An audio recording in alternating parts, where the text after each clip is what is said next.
sama-sama nating isatinig ang napakahalaga at mapapanahon. Sisinyo, mga kababayan, mismong Pangulo ko, mismong infrastructure loan proposal para sa Pilipinas.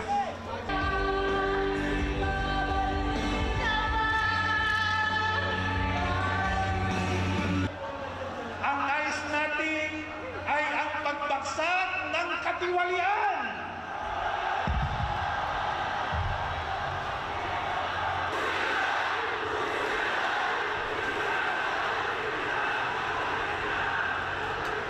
Ang batas, ang dapat na gawin ipatupad ang batas upang makabangon ang Pilipinas. Kaya ipinapanawagan po natin ang mga sumusunod. Ng bawat Pilipino sa resulta ng pagdinig sa kaso. Saan ang panunihimod ng magulat-gulat? Hindi ng hinahimod ng magulat. Talaga pong galit na galit. Galit po kami sa mga magnanakaw. Lalong-lalo na po, tayo po ay nagbabayad din ng tax. Ngayon po, tayo po pala ay tinatanggalan ng karapatan ng mga namumuno. Ninanakaw po nila yung kaban ng bayan.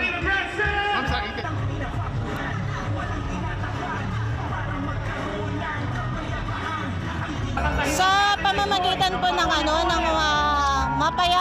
mapayapang pagtitipong ito, sana po lumabas na ang hustisya para sa atin at maibalik na po yung pera sa mga tao. Ilang buwan na na nasa baha